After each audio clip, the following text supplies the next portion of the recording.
everyone. I'm going to present a presentation in the topic of biofilm in endodontics.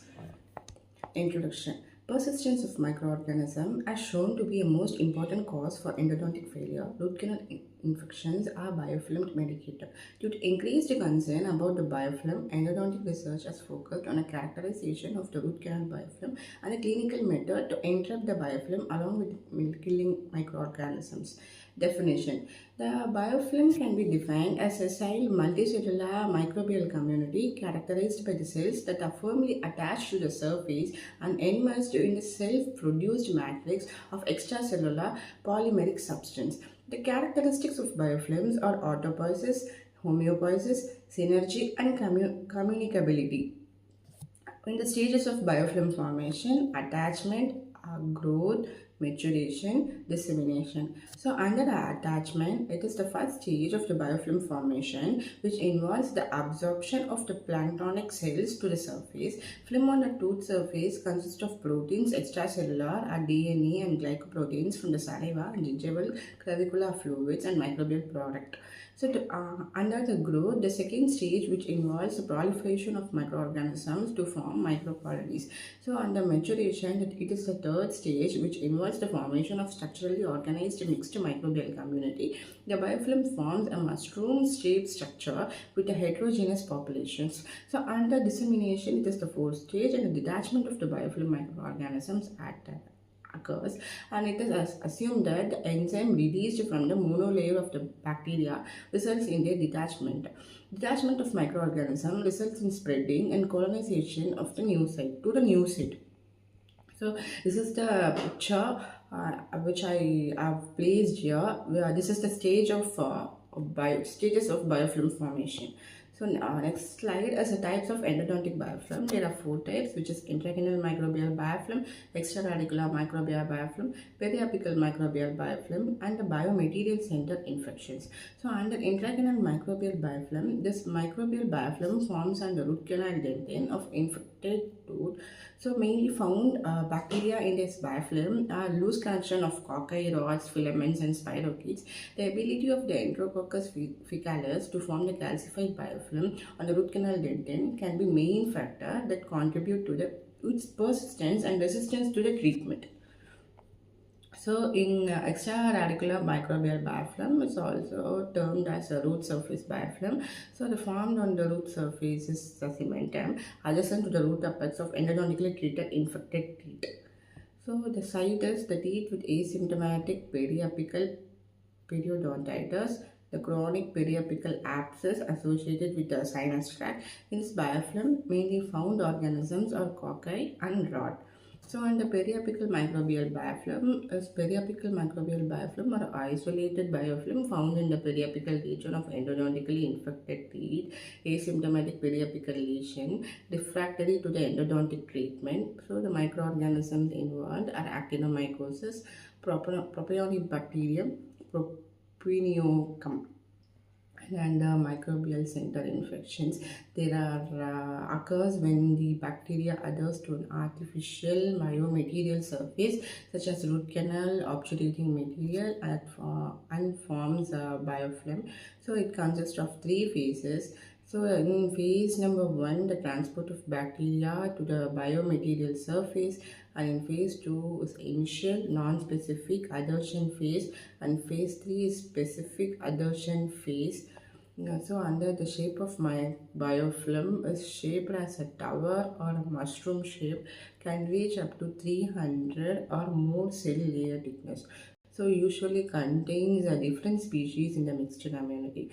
So here the ultra structures of biofilms that we see is what is microcolonies and glycocalyx matrix. Okay, and in microbes in endodontic biofilms are there is method to isolate the microbes. What are the methods? Means the culture. Culture can be done, microscopy can be done, immunological method, molecular biology method.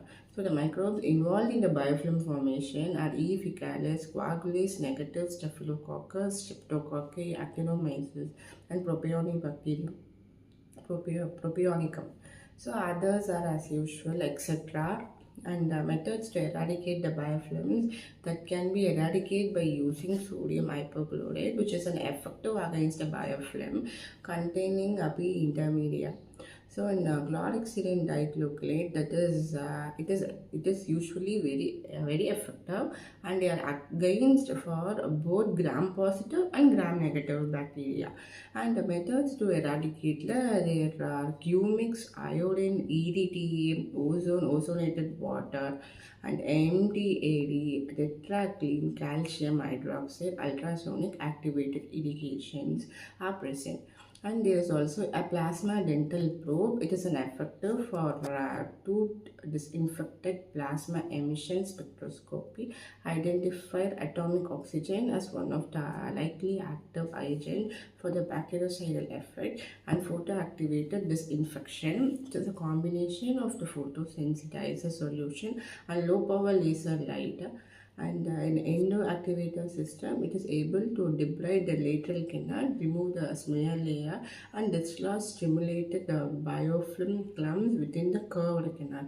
So herbal irrigants like tea, triphala, German chamomile, tea tree oil can be used as an irrigant because they are the anti-inflammatory, antioxidant. And in the smear layers in endodontics is in an instrumental root canal was first researched by MC Combe and Smith. It contains remnant of odontoblastic process, pulpal tissues, bacteria, and dentin. So, according to AE, smear layer is defined as a surface film of debris retained on the dentin or other tooth surface like enamel cementum after instrumentation with either rotatory instrument or endodontic file. The structures of smear layers, it consists of two separate layers, a superficial layer and a loose layer attached to underlying dentin. It is composed of organic and inorganic component. The organic consists of heated coagulated protein, necrotic or viable pulpal tissues, odontoplastic process, saliva, blood cells, and microorganisms. So, and the inorganic is made up of tooth structures and non-specific inorganic constituents. Now, among advantages of this, using this smear layer, it provides a natural barrier to the bacterial and bacterial product into the dentinal tubules. Advantage for removal of smear layer can be leads to bacterial inversion of dentinal tubules. If the seal fails, reduction of dentin permeability to the bacterial toxins and oral fluid, reduction of diffusion of fluids, and prevent wetness of dentinal surface. So the disadvantage it acts as a barrier against the action of irrigants and disinfectant during chemomechanical preparation of root canal. It may harbor the bacteria which multiply by taking nourishment from the smear layer or dentinal fluids.